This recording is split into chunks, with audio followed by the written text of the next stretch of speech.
Bismillahirrahmanirrahim. Pada suatu hari Rasulullah SAW ditemui oleh malaikat Jibril. Rasul pun bertanya, "Ada apa wahai Jibril?" Jibril menjawab, "Wahai Muhammad, sesungguhnya hari ini Allah Subhanahu wa Ta'ala sedang mengobarkan nyala api neraka, dan seluruh para malaikat amat ketakutan. Mereka tidak tahu harus bagaimana.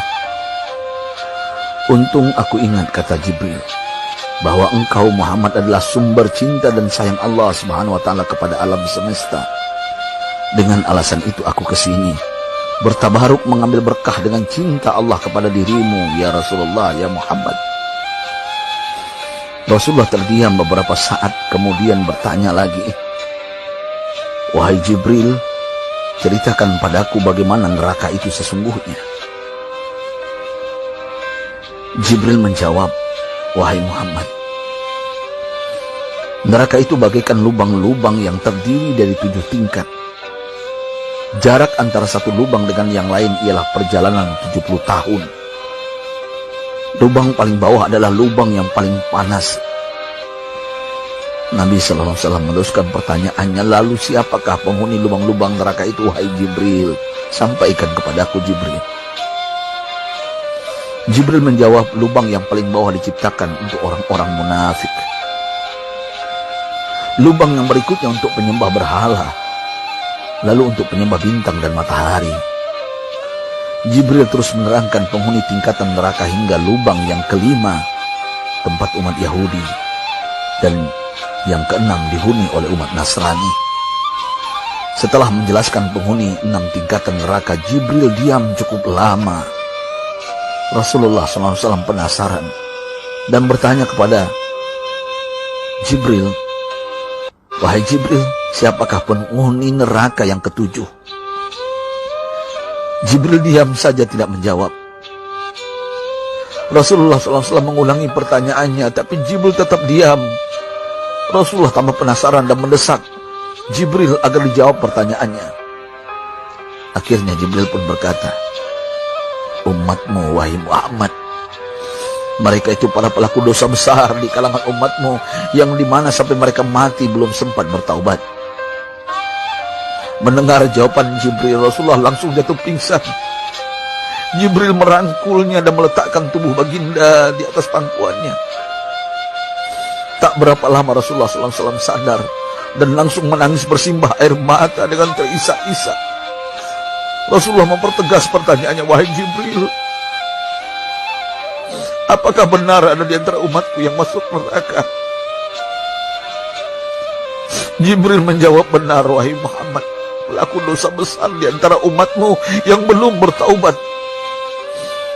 Setelah itu Rasulullah menghadap kiblat dan sujud kepada Allah dalam isak tangisnya. Sesekali dengan suara pelan beliau membisikkan kata-kata, "Ummati ya Rabb, ummati, ummati, ummati." Beliau SAW tidak mengangkat kepalanya dalam keadaan seperti itu selama 3 hari 3 malam, kecuali setiap Bilal bin Rabah mengumandangkan azan, barulah beliau bangkit untuk menjadi imam, dan setelah itu kembali sujud lagi.